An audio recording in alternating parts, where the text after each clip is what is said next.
Assalamualaikum warahmatullahi wabarakatuh.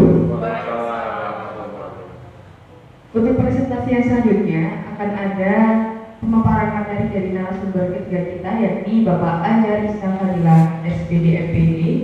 Kepada Bapak, silakan.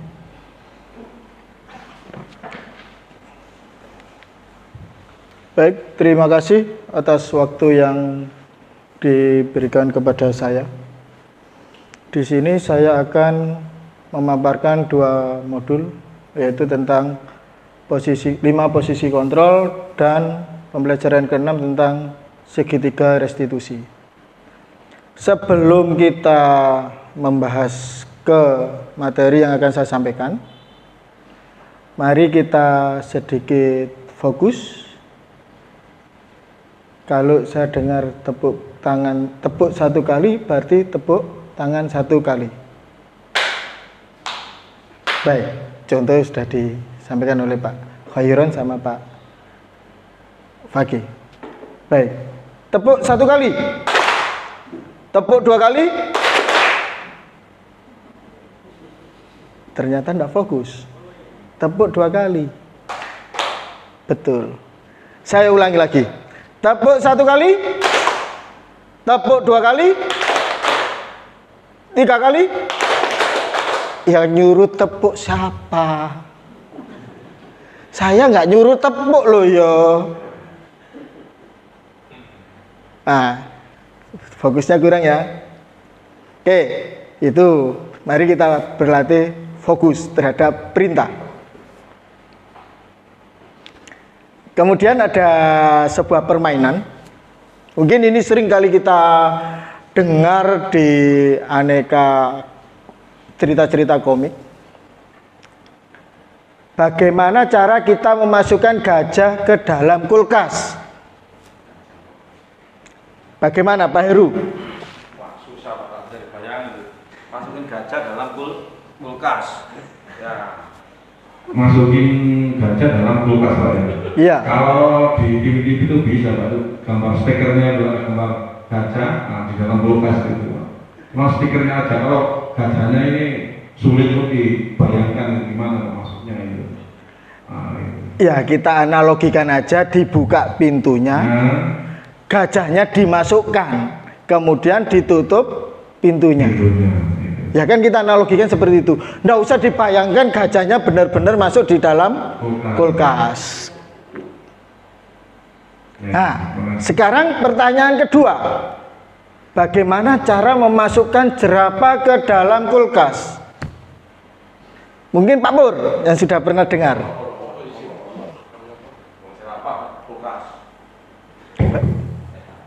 Masukkan jerapah dalam kulkas ya. Betul. Jerapahnya dipotong-potong, masukkan kulkas, masuk. Ya nggak bisa masuk Pak, kan di dalam sudah ada gajah.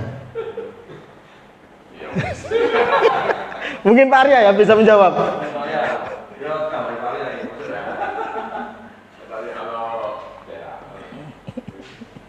Kalau saya mungkin jerapahnya dirinci dulu Pak ya, biar tidak sikit, atau bisa. Jawaban orang IT. Ada yang bilang Pak jerapahnya difoto dulu baru dimasukkan. Ya benar. Buka pintu kulkasnya, gajahnya dikeluarkan, kemudian jerapahnya dimasukkan dan pintunya ditutup. Jika di hutan terjadi kebakaran besar, ada satu binatang yang tidak mati. Binatang apa itu? Mungkin Pak Elvin. Jika terjadi sebuah kebakaran besar di sebuah hutan,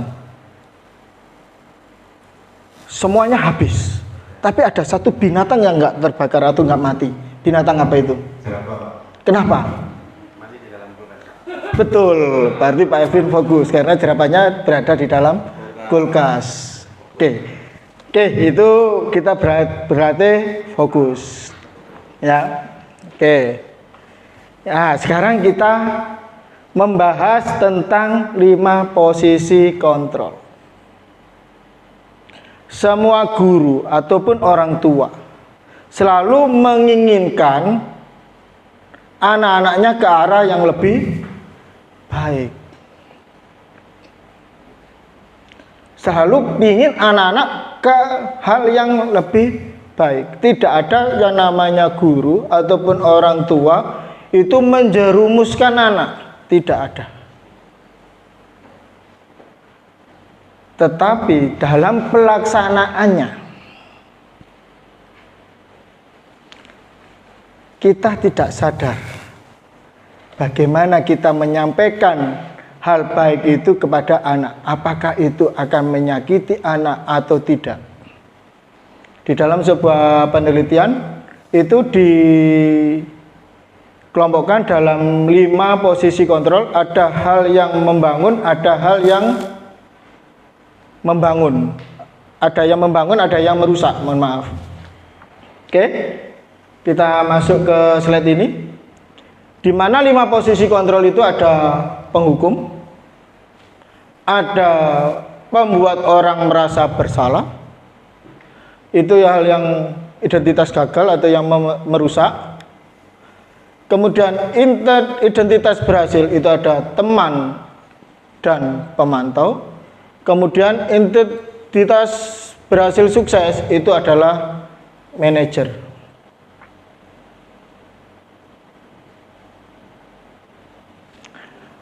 Kalau kita biasanya dalam pelaksanaan sehari-hari kita dalam mengajar, lebih banyak mana kita ke penghukum atau teman atau pemantau atau manajer?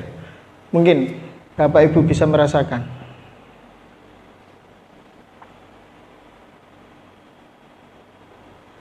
Maksud kita mau mengajak ke membangun apa? Membangkitkan kesadaran siswa. Harusnya kita maunya ke situ, tapi kita terjerumus ke pembuat orang merasa bersalah.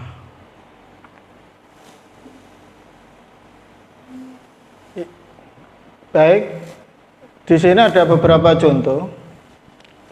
Guru berbuat itu di situ kalau yang kalimat menghukumnya, kegiatannya adalah menghardik. Biasanya mungkin rekan-rekan kesiswaan kadang nggak sadar atau mungkin sengaja tidak sengaja ada siswa di depannya lewat, ya kan? Nah, penghukum itu ada menghardik, menunjuk-nunjuk, menyakiti atau menyindir. Itu yang berfungsi sebagai penghukum. Kemudian untuk membuat orang bersalah itu cenderung, kalau bahasa Jawanya itu nyemoni.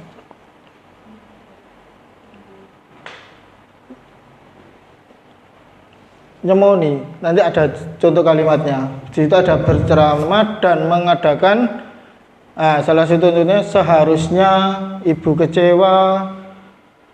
Itu kan kata-kata yang kalau bahasa Jawanya nyemoni, nyindir. Itu yang membuat orang merasa bersalah. Guru bisa berlaku sebagai teman. Di situ kalimatnya membuatkan alasan-alasan untuk muridnya, hal-hal yang baik. Kemudian sebagai pemantau itu menghitung dan mengukur. Mungkin ada nanti contoh konkretnya setelah ini akan saya munculkan. Untuk sebagai manajer mengajukan pertanyaan-pertanyaan, lebih cenderung interaktif kalau kita sebagai manajer. Dan mungkin kemarin saya temui waktu di ruang guru, waktu Pak Yusuf, pembina kesiswaan, menangani siswa yang kendaraannya menggunakan knalpot brong. Dan itu dia menerapkan sebagai manajer. Itu yang saya ambil kesimpulan dari waktu Pak Yusuf melakukan penanganan siswa di ruang guru. Kemudian kalau itu tadi guru berbuat, kalau guru berkata itu untuk penghukum, kata-katanya itu kalau kamu tidak melakukannya awas, ada tanda ancaman. Itu kalau menghukum. Kalau membuat orang bersalah, itu kalimatnya kamu seharusnya sudah tahu ibu lelah sekali, nyindir, ada kalimat sindiran di situ. Kemudian teman, ayolah lakukan demi ibu dan sebagainya. Kemudian untuk pemantau, apa peraturannya, mengingatkan akan kesepakatan yang sudah dibuat. Kemudian manajer, apa yang kita yakini, mengajak atau membangun keyakinan diri siswa. Itu kalau kita sebagai manajer. Nah, dari dua kasus ini, dari dua kondisi ini antara guru berbuat dan guru berkata, kita lebih cenderung ke arah mana? Pasti jawabannya karena tergantung emosional kita, Pak. Kalau kita lagi tegangan tinggi, Pak, biasanya langsung. Jumlah kesalahan, Pak. Bisa jadi tergantung dari jumlah kesalahan. Satu kali mungkin. Nah, sebentar. Mic-nya satu. Nah, di Pak Elvin bisa disebutkan kita cenderungnya ke arah mana? Terima kasih. Menurut saya untuk 5 posisi kontrol ini kita kemungkinan bisa di semuanya dan lebih bergantung dengan berapa kali siswa tersebut atau objeknya itu melakukan kesalahannya, Pak. Mungkin jika kesalahannya pertama dia tidak sengaja, mungkin kita bisa dari manajer, Pak. 2 kali dia sengaja, tapi 1 kali mungkin kita bisa jadi pemantau. Tapi jika siswa itu sudah kita ingatkan 1 kali, 2 kali, 3 kali, atau bahkan dia sengaja untuk menghina kita, Pak. Kita ketika sudah berbelok, dia malah mengolok-olok kita, mungkin kita bisa jadi penghukum, Pak. Terima kasih, Pak. Terima kasih, jawaban yang bagus dari Pak Elvin. Itulah memang kenyataan realita di lapangan. Itulah realita di lapangan. Memang ada siswa yang kondisinya yang memang benar-benar bandel, ada yang agak bandel, ada yang coba-coba untuk bandel. Kalau yang coba-coba untuk bandel ya mungkin kita bisa menjadi manajer. Tapi di kurikulum Merdeka perlu kita ingat, kita tidak boleh menghukum siswa. Nggih? Ada istilah slogan baru, sekolah ramah anak. Sekolah ramah anak. Mungkin di pendidikan dasar sudah muncul di setiap sekolah ada tulisan besar, sekolah ramah anak. Berarti kita harus bisa membawa diri kita ke hal yang baik. Jangan sampai kita menghukum. Senakal-nakalnya anak, sebandel-bandelnya anak, tergantung kita bagaimana mengarahkannya. Anak bandel belum tentu tidak bisa diarahkan. Oke, hasil yang didapat kalau kita menghukum, saya lanjutkan di kondisi yang ketiga. Hasil yang didapat jika kita menghukum, siswa itu tentu akan memberontak, bukan tambah sadar tapi bisa jadi tambah menjadi-jadi.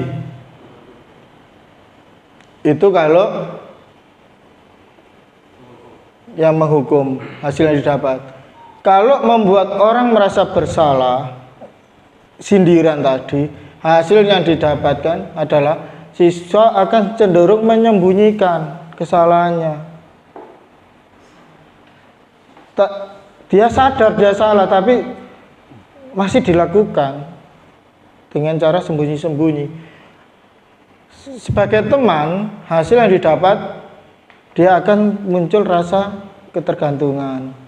Alah gurune Pak Anjar, alah gurune Pak Pur, sekonco dewi. Itu kalau kita sebagai teman. Kalau kita sebagai pemantau, siswa akan bisa menyesuaikan diri bila diawasi. Nah, kalau Pak Pur di pinggir jalan, los. Kalau Pak Pur berdiri di situ, turun, dituntun. Itulah kalau kita memposisikan sebagai pemantau. Tapi kalau kita sebagai manajer, siswa akan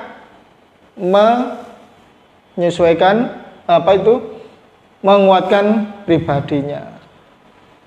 Timbul kesadaran dalam diri tadi. Betul. Mungkin bisa direfleksi Pak Pur sebentar. Silakan. Dari sini bisa direfleksi dulu. Masih walaupun belum selesai. Monggo. Karena ini dalam tataran konsep bagaimana, tapi di lapangan ya tergantung si kondomnya, situasi, kondisi dan kondisi dari anak tersebut, dan juga dari tim tatipnya itu. Dan makanya saya setuju sepakat dengan konsep ini, tapi kenyataan di lapangan di luar juga kita. Oke. Gitu, Pak. Makanya kalau di konsep KHD itu kan ada juga konsepnya yang mungkin bisa diingatkan Pak Fakih, konsepnya KHD.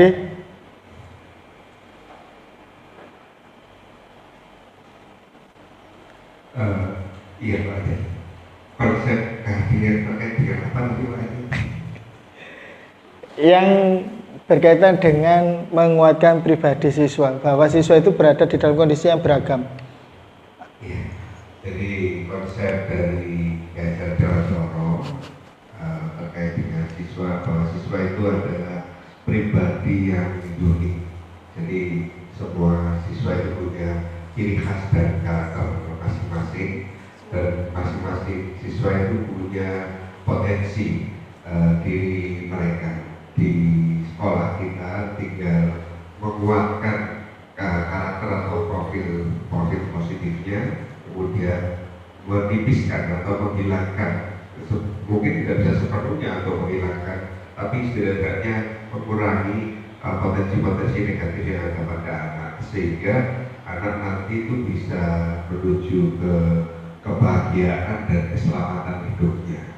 Konsep dari KHD kurang lebih seperti itu Pak. Terima kasih jawaban dari Pak Fakih.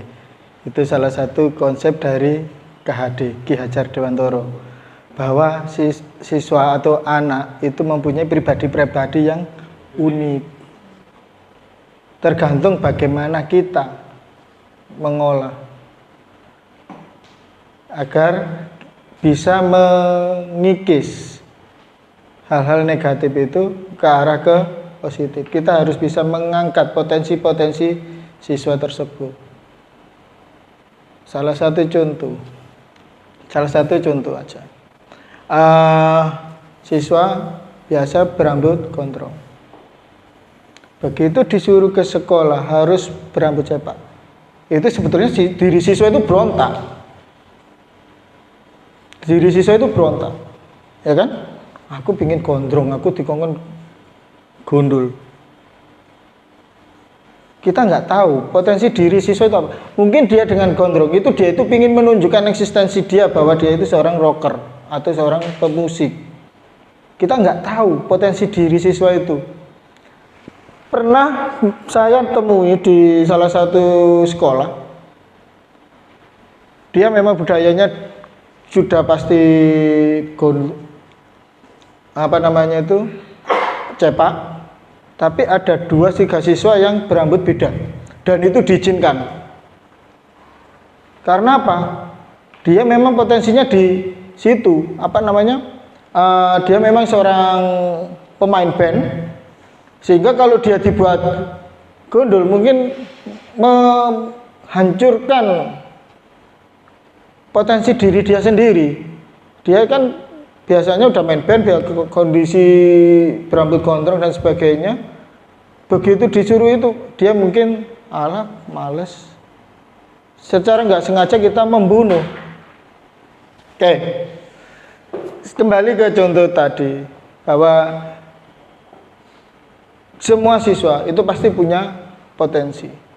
Senakal-nakalnya siswa, sebandel-bandelnya siswa itu pasti punya potensi. Bagaimana cara kita untuk mengangkat potensi diri siswa tersebut? Oke, mungkin Pak Khairon bisa membantu lebih mempertajam. Ini berbeda dengan Bapak. Yang konsep KHD. Konsep KHD dihubungkan dengan Menguatkan pribadi siswa menghadapi siswa yang berbagai macam kepribadian tadi. intinya bahwa KHD, kalau menurut pendapat saya Pak Anjar, KHD pernah mengatakan bahwa tugas guru itu adalah membimbing pribadi-pribadi siswa yang punya kodrat sendiri-sendiri. Jadi siswa itu bukan tabula kosong yang tidak ada isinya. Jadi ketika mereka datang di sekolah, ketika mereka ada di kelas, mereka itu sudah membawa karakter, membawa kepribadian yang berbeda-beda. Nah, tugas kita sebagai guru itu adalah bagaimana membimbing kodrat-kodrat itu untuk mencapai potensi terbaiknya. Nah, itu ada beberapa metode yang bisa kita terapkan untuk melakukan itu semua. Tujuannya adalah bagaimana membuat mereka bisa berbahagia setinggi-tingginya dan selamat untuk dirinya sendiri maupun untuk orang lain. Baik, terima kasih. Nah, mungkin untuk permasalahan ini akan kita kupas kembali di segitiga restitusi.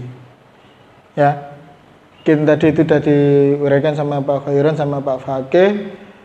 Pada intinya kan memang siswa itu mempunyai kepribadian yang unik. Oke, kaitan dengan dunia berkualitas, masih berlanjut ke tabel ini aja dulu. Tadi sudah guru berbuat, guru berkata, hasilnya sekarang kaitan dengan dunia yang berkualitas. Kalau kita menghukum, murid akan meletakkan guru di luar dunia berkualitas. Timbul dendam. Awas ya. Dan sebagainya. Atau bisa menjadi semacam ketakutan tersendiri bagi diri siswa itu sendiri, trauma, menciptakan trauma. Lalu kita menghukum. Mungkin tadi sudah disinggung sama pembahasan Pak Khairon tadi, Bu Iza pernah dihukum gurunya membekas sampai sekarang. Itu. Kaitan yang kedua, seandainya kita membuat orang bersalah, murid meletakkan guru di dalam dunia yang berkualitas.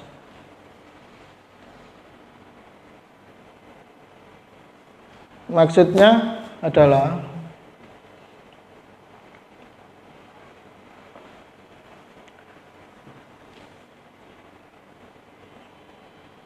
hal yang dilakukan oleh guru itu juga masih akan dikenang, tapi dalam artian yang positif. Oke, seandainya kita sebagai teman, kaitannya adalah murid meletakkan guru sebagai orang yang sangat penting di dunia berkualitas. Kemudian pemantau, murid meletakkan guru, peraturan dan hukum di dunia berkualitas. Dan sebagai manajer, murid meletakkan dirinya sebagai individu yang positif dalam dunia berkualitas. Jadi yang tertinggi adalah tetap di manajer. Nah, kemudian kalau itu tadi dari sisi guru, sekarang dari sisi murid. Murid berkata, seandainya dihukum, biarkan saja nanti juga marah-marah lagi. Itu yang dampaknya yang mungkin Pak Elvin rasakan kemarin, siswa yang melakukan kesalahan berulang kali, nggak kapok-kapok, paling ya dihukum aneh. Nah, itu akhirnya ngenteng gampang kan. Kemudian membuat orang bersalah akan timbul kata maafkan saya. Kalau sebagai teman, murid akan berkata, saya pikir bapak ibu teman saya, ternyata begitu. Kemudian pemantau, berapa banyak bintang yang saya harus peroleh, berapa halaman yang harus saya tulis. Kemudian jika sebagai manajer, murid akan berkata, bagaimana caranya saya bisa memperbaiki keadaan, mengkoreksi dirinya sendiri. Itu kalau kita sebagai manajer. Dampak pada murid, ini yang terjadi Pak Elvin. Jika kita menghukum murid, ini dampaknya. Murid akan selalu mengulang. Murid akan selalu mengulang kesalahan.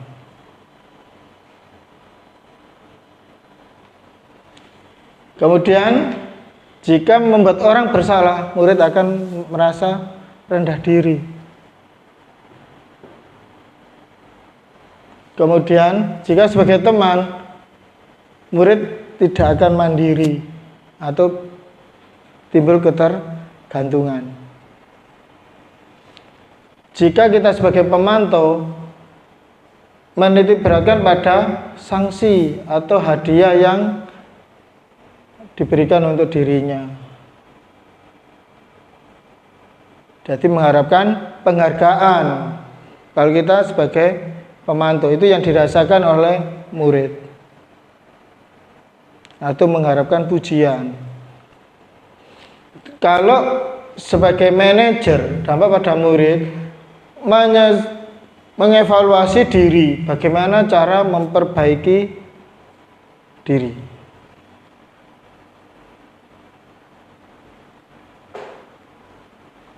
Jadi kita bangun ya memang agak susah kalau kita posisikan diri sebagai manajer, tapi itulah tantangan kita. Oke, berikutnya ini tugas. Sebetulnya ini tadi di split, mas tadi nggak nututi waktunya. Ini ada pernyataan-pernyataan.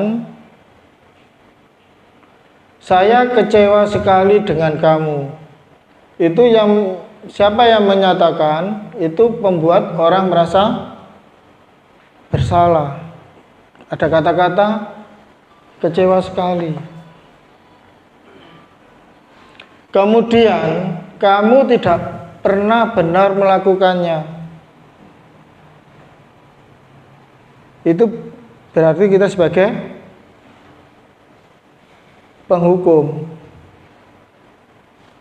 Kemudian ayolah lakukan demi ibu bapak. Bahwa kita memposisikan sebagai teman. Nah, kemudian ada kalimat berikutnya, apakah kamu mau mendapatkan stiker bintang hari ini? Itu sebagai pemantau. Terus kemudian kalau ada pertanyaan seperti ini, bagaimana kamu bisa menyelesaikan masalahmu? Itu sebagai manajer. Kemudian kamu selalu datang yang paling akhir. Itu sebagai penghukum. Dan kita cenderung berada pada posisi penghukum. Tapi kalau kita di kelas, beda lagi kasusnya. Mungkin kita lebih banyak sebagai pemantau. Karena kita memotivasi siswa. Tujuan kita hanya memotivasi siswa untuk hal yang lebih baik. Kalau kamu bisa, Panjar kasih hadiah apa, atau kasih reward apa. Cenderung gitu kalau kita ada di kelas. Kalau kita mengajarkan seperti itu. atau kita kasih pujian, itu sebagai pemantau. Oke, ini berkaitan dengan 5 posisi kontrol. Oke, sekarang ke segitiga restitusi. Kalau kita bicara segitiga restitusi, itu berarti bagaimana cara kita menyelesaikan permasalahan. Ini gambarnya segitiga restitusi. Mulai proses menstabilkan identitas, validasi kebutuhan, dan menanyakan keyakinan. Ini adalah konsep dari segitiga konstitusi. Jadi pertama kali kita harus menstabilkan identitas.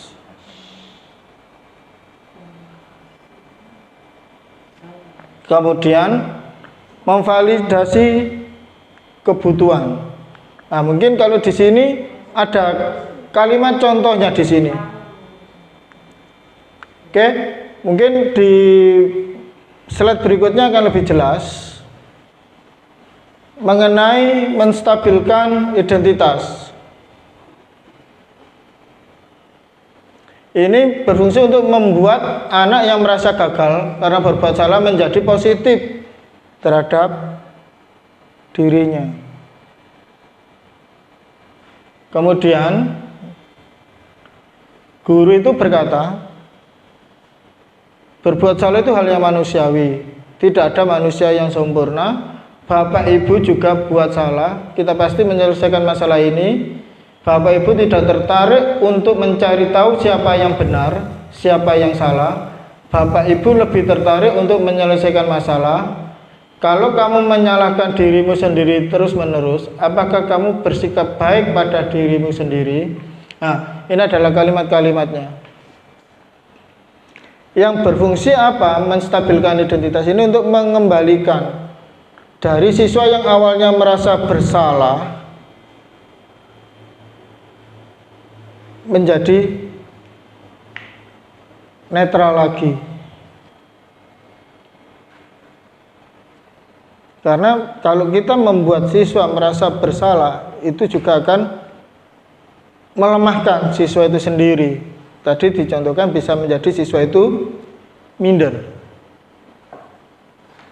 Mungkin nanti akan sedikit cerita tentang penanganan siswa yang kemarin saya lakukan, atau bisa juga dilihat di link YouTube saya, ada di situ demonstrasi kontekstual modul 1.4. Ada videonya di situ bagaimana saya menyelesaikan siswa yang berkelahi sama siswa yang malas mengikuti salah satu pelajaran. Monggo dilihat di link YouTube saya, channelnya Anjar Isna Fadila, nama saya. Oke. Kemudian ini untuk menstabilkan identitas atau mengembalikan posisi siswa. Kemudian validasi kebutuhan. Ini berfungsi untuk membantu murid mengenali basic kebutuhan dasar yang ingin dipenuhi ketika melakukan kesalahan. Pada dasarnya setiap tindakan manusia tujuannya adalah memenuhi basic. Apakah itu power, freedom, love, belonging, fun, atau survival.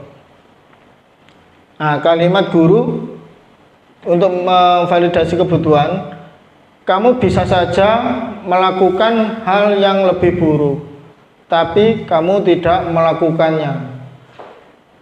Kamu pasti punya alasan mengapa kamu melakukan. Ini untuk memvalidasi kebutuhan. Apa yang penting bagi kamu? Kamu boleh tetap berusaha dan sebagainya, bisa dibaca sendiri. Nah, di sini ada poin sebuah pernyataan yang bisa menjadi statement untuk pemantik anak itu, apakah kamu bisa melakukan dengan lebih baik untuk besok lagi? Ini ada pertanyaan pemantik untuk memotivasi siswa untuk ke hal yang lebih baik. Nah, ini untuk menanyakan keyakinan.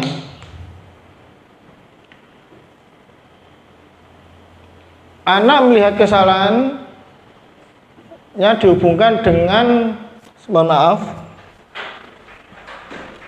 dengan norma sosial dan nilai-nilai yang mendasari manusia berinteraksi dengan orang lain. Jadi ini menanyakan keyakinan. Nah, guru berkata, apa nilai yang kita percaya di kelas atau sekolah kita? Ini biasanya berkaitan dengan kesepakatan kelas. Kita biasanya menanyakan tentang kesepakatan kelas. Apa kesepakatan kelas yang kita bangun? Memang tadi sudah dijelaskan tentang kesepakatan kelas itu merunut dari tata tertib, tapi lebih disederhanakan. Kemudian nilai-nilai universal apa yang kita sepakati? Kelas ideal itu seperti apa sih? Kemudian kamu ingin jadi anak seperti apa dan sebagainya. Nah, ini kembali ke, mungkin bisa dilihat di video saya yang tentang menangani siswa yang berkelahi. Cuma saya kemarin masih ada satu permasalahan untuk perundungan belum bisa saya atasi. Sampai sekarang masih saya cari solusi. Nah, untuk siswa yang berkelahi kemarin, di video saya itu ada 2 siswa yang berkelahi. Kebetulan saya buat teman satu kelas, kemudian dilerai temannya tidak bisa, kemudian lari atau melaporkan ke guru. Kemudian saya panggil siswa keduanya, kemudian saya lakukan stabilkan identitas. Dengan bagaimana kalimat yang saya gunakan adalah, kamu tahu kamu berkelahi ini maksudmu apa? Benar atau tidak?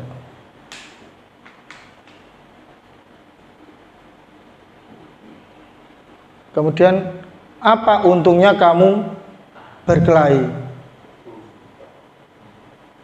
Ini kita menstabilkan identitas. Bahwa berkelahi itu tidak ada untungnya dan sebagainya. Kemudian di validasi kebutuhan ini saya bawa kemarin untuk siswa yang berkelahi, untuk kasus siswa yang berkelahi itu saya bawa bahwa berkelahi itu tidak ada untungnya, malah saling akan menghancurkan. Jadi tidak ada untungnya, itu untuk validasi kebutuhan. Kemudian menanyakan keyakinan, di sini saya bangun kesepakatan kelas bahwa kita itu saudara. Dalam satu kelas itu adalah saudara. Jadi kalau ada saudara yang sakit, pasti akan sakit. Jadi kita harus saling menjaga saudara kita. Itu yang kesepakatan kelas yang saya bangun.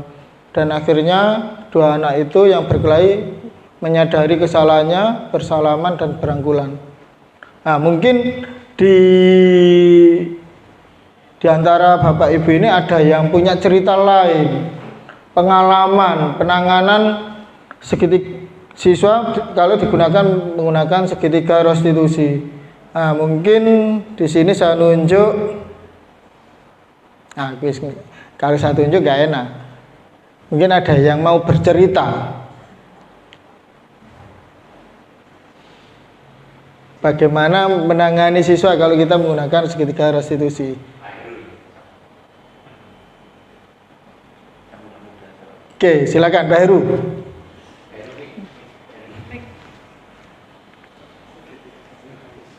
Kalau kita menggunakan segitiga restitusi. Nah, ini kita menstabilkan identitas. Sorry.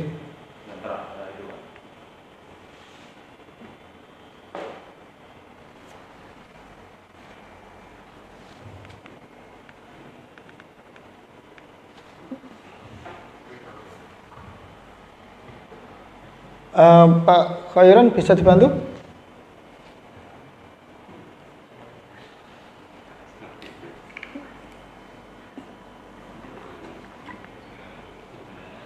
Mungkin Pak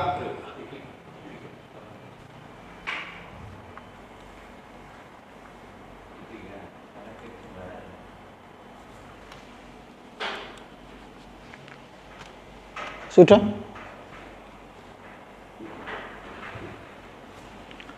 Oke, mungkin Pak Heru bisa bercerita sambil menunggu.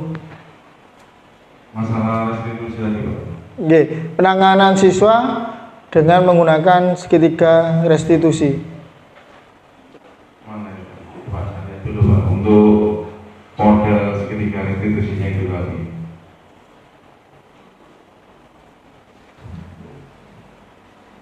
Oke, terima kasih Pak. Iya, segitiga restitusi. Mulai Mari menstabilkan identitas, validasi kebutuhan, dan menanyakan keyakinan.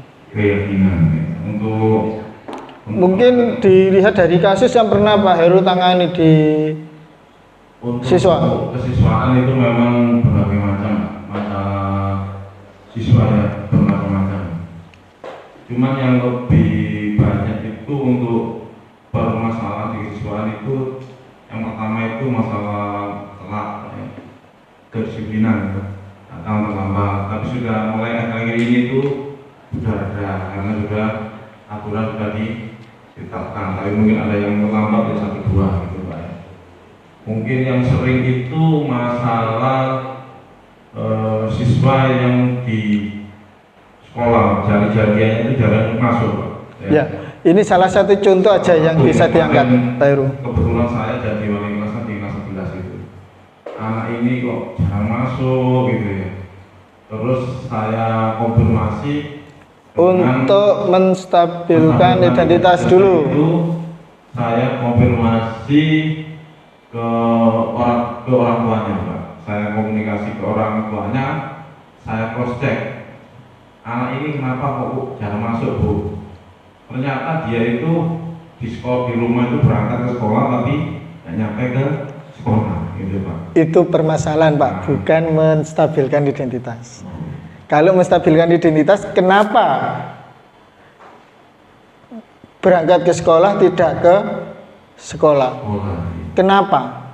Itu yang menstabilkan identitas atau mencari kesalahannya disebut, tapi tidak membuat anak itu bersalah. Bersalah.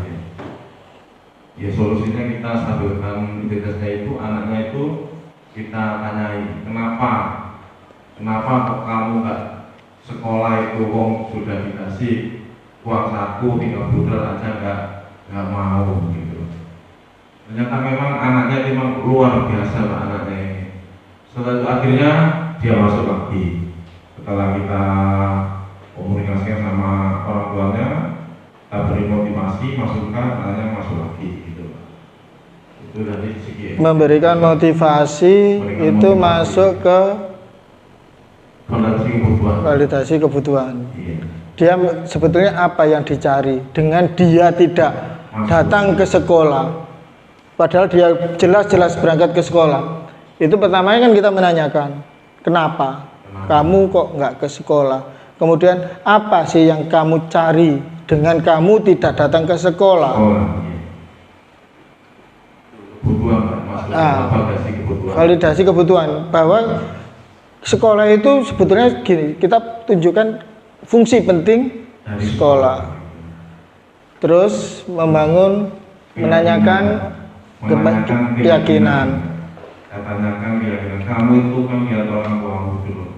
Orang tuamu susah payah, banyak melarang kamu, masa kamu nggak mau berubah? Jadi kelas 11. Akhirnya dia dengan saya kasih masukan segala macam, terus komunikasi sama orang tuanya, akhirnya dia tuh yakin, saya harus yakin harus naik ke kelas 12 gitu Pak. Akhirnya dia naik juga ke kelas 12. Tapi endingnya ke kelas awal lagi gitu Pak. Kumat lagi. Iya, gitu, arti fungsi segitiga restitusi belum berjalan sepenuhnya Pak. Iya. Ini satu contoh kasus. Banjar, saya sendiri pernah menangani satu siswa broken home. Satu siswa broken home. Sampai dia itu pingin untuk pindah atau keluar sekolah. Akhirnya saya tanyakan, mulai menstabilkan identitas. Saya tanyakan, kamu yakin dengan kamu keluar itu akan menyelesaikan masalahmu? Apakah tidak membuat masalah baru? Kemudian saya berikan validasi kebutuhannya, bahwa kamu itu bagaimanapun tetap butuh yang namanya ijazah SMK. Karena kalau kamu mengandalkan hanya ijazah SMP, akan susah untuk berkembang. Itu yang saya lakukan untuk anak yang broken home itu. Dan saya motivasi untuk tetap survive walaupun ada perlawanan dari orang tua angkat atau orang tua sambung. Kebetulan bapak ibunya udah pisah, ayah sambungnya ini memang agak keras. Untuk survive, tetap bertahan dengan perlakuan ayah sambungnya tadi. Nah, kemudian saya tanyakan keyakinan, apakah kamu masih bisa untuk bertahan? Setelah saya kasih masukan, memvalidasi kebutuhan, saya tanyakan lagi, alhamdulillah anaknya itu tetap bisa bertahan sekolah sampai lulus. Kemudian sempat menempati, kemudian bekerja di perusahaan, menempati posisi manajer, dan alhamdulillah yang selalu diingat adalah pesan saya terakhir. Pesan saya terakhir, dia itu untuk bisa survive, bertahan. Dan akhirnya dengan motivasi itu dia bisa sukses. Setiap ada keperluan saya ke sana pasti saya dikasih kemudahan. Mungkin ada cerita lagi, mungkin dari pembina kesiswaan yang sekaligus konseling sekolah, Pak Purnomo, MPSI. Penanganan siswa dengan menggunakan segitiga restitusi ini. Yang kayak gimana Pak? Yang diinginkan? Monggo, salah satu contoh kasus yang pernah jenengan tangani dari siswa yang bermasalah sampai ke hal yang baik. Iya Pak, memang benar apa yang dikatakan Pak Heru tadi. Memang sangat kompleks permasalahan anak-anak dari 1.560 siswa ini. Kebetulan saya kebagian jadi instantif sekaligus guru BK. Pekerjaan yang memang bertolak belakang tapi akhirnya menyenangkan di situ. Bertolak belakangnya gimana? BK itu harusnya soft, yang nyaman, yang menyenangkan. Ya, konsepnya selaras dengan BK apa yang dikatakan kurikulum merdeka ini. BK banget. BK banget. Tapi kenyataannya ya dan itu. BK sudah melaksanakan sudah sebelumnya. Kita sudah merdeka di situ. Menggali potensi dari siswa-siswa itu sudah kita lakukan selama. Tapi yang memang terbentuk dari kebijakan-kebijakan yang ada.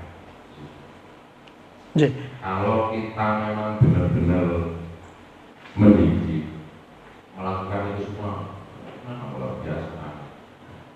Begini Pak Pur, satu contoh kasus saja yang akan kita diskusikan, ya, biar tidak melebar. Contoh kasus. Yang sudah berhasil, bukan yang terpending atau yang belum tertuntaskan. Yang sudah tuntas, gitu aja. Tuntas ya? Iya. Jadi nggak tuntas belas. Nggak mungkin lah. Dari sekian kasus semuanya masih gantung kan nggak mungkin.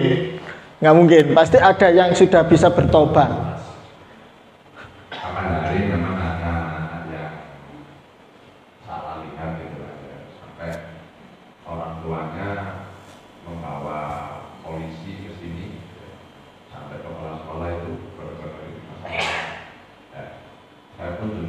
tahunya itu dari Pak LD. Katanya ada rame-rame tahunan. Ternyata kasusnya cuma sederhana awalnya.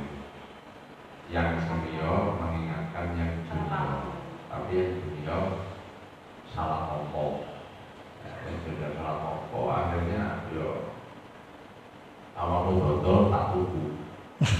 Ambil di sini ayo sampai di jopo.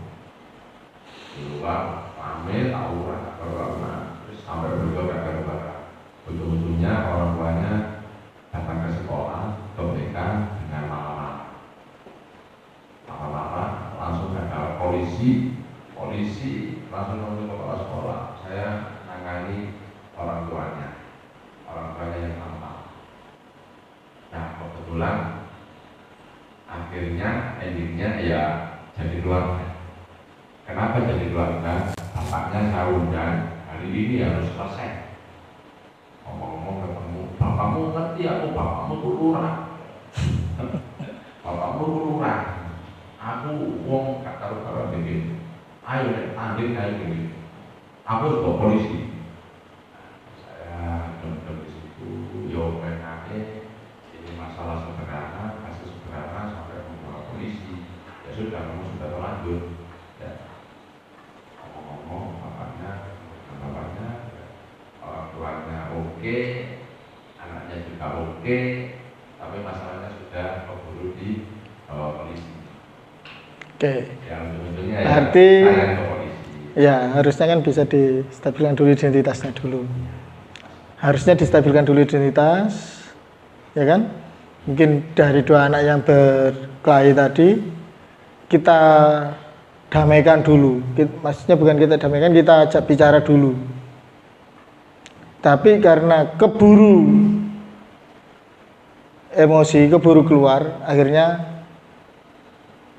out of control.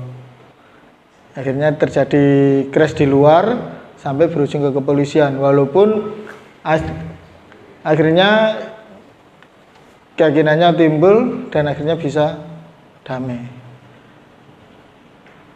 Oke? Mungkin ada yang ditanyakan dari diskusi kita. Monggo, Pak. J. Ini Pak, ini memang permasalahan yang kompleks. Dari awal permasalahan anak itu berawal dari satu jam kosong yang di sekolah kita berawal dari jam kosong, dan itu pun memang kesenangan anak-anak. Kalau jam kosong itu senang sekali, akhirnya bisa mengekspresikan diri yang tidak karu-karuan, mengaktualisasikan diri tadi, karena dengan 5 kebutuhan dasar tadi itu yang didapatkan akhirnya terpenuhi di situ. Kemudian di lain pihak, mohon maaf ini, saya sendiri juga sering kosong dan banyak guru yang mohon maaf, yang belum banyak peduli terhadap keyakinan kelas tadi, keyakinan kelas tadi.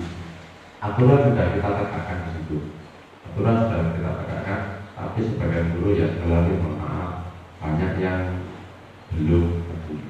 Gimana caranya dari forum ini, ya dari forum yang kecil ini, menumbuhkan sikap semua guru terhadap aturan itu bisa ditegakkan, keyakinan bisa ditegakkan, akhirnya budaya positif muncul di sekolah kita. Terima kasih banyak. Terima kasih. Pertanyaan yang bagus. Mari kita beri aplaus untuk Pak Purnomo. Memang itu adalah masalah kompleks dan hampir di semua sekolah ada. Menurut saya, berarti kita perlu mengundang semua guru. Kemudian kita perlu kembali membangun keyakinan semua guru, atau membangun keyakinan diri semua guru tentang tanggung jawab guru terhadap siswa. Selama ini kan kita hanya berkeyakinan bahwa tugas guru hanya sekedar mengajar, ya kan? Kasih nilai, selesai. Fungsi lainnya lupa. Nah, fungsi lainnya kesiswaan. Ya, betul. Nah, berarti kan ada satu benang yang terputus. Nah, itu perlu dicari. Komunikasinya perlu dicari atau dijalin kembali. Kita samakan persepsi, kita bangun kesadaran kembali ke masing-masing guru. Banyak sekolah besar yang sudah berhasil seperti itu. Saya nggak menyebutkan sekolah, ada. Saya tahu sendiri. Jam kosong tidak ada siswa yang berseliweran. Karena apa? Guru sebelahnya mengawasi. Guru sebelahnya mengawasi karena dia juga bertanggung jawab kalau ini rame mengganggu kelas dia. Saya tahu dan saya pernah berkunjung ke sekolah tersebut. Ya ini yang belum kita Betul, ini yang masih belum kita ada dan sehingga perlu kita adakan sebuah forum besar. Nah, ini tentunya di tingkat manajerial sekolah. Bukan di tingkat kita hanya di sini hanya sekedar diskusi kecil aja. Di tingkat pimpinan atau tingkat pembuat keputusan, kita membangun komitmen bersama. Seperti halnya waktu kita tanda tangan di ruang guru itu, ISO dan sebagainya. Kenyataannya bagaimana? Yang bekerja ya hanya orang itu aja, hanya di level pimpinan, sama mungkin sampai di level kedua. Sedangkan yang guru-gurunya ya kadang ada yang masa bodoh dengan adanya ISO dan sebagainya, ya kan? Nah, berarti kan perlu kita adakan membangun kesepakatan bersama masing-masing guru dan harus betul-betul dipegang teguh. Mungkin cukup ya Pak Pur ya. Mungkin dari saya cukup sekian. Kebetulan juga di sini juga ada acara. Ya. Baik, saya akhiri. Assalamualaikum warahmatullahi wabarakatuh.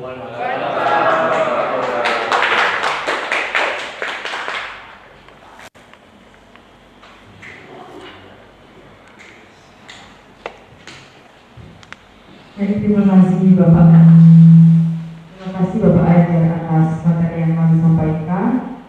Alhamdulillah hari ini untuk pemaparan materi pada kegiatan diseminasi budaya positif sekolah di SMK Negeri 1 Mojokerto dalam rangka TGP Angkatan 6 Kota Mojokerto telah terlaksana dengan lancar.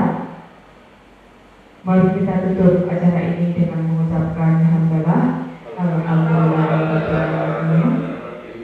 Semoga acara hari ini bisa bermanfaat bagi kita semua. Saya Nur Iza Amalia selaku pembawa acara undur diri. Mohon maaf bila ada kesalahan dalam pengucapan kata. Terima kasih. Wassalamualaikum.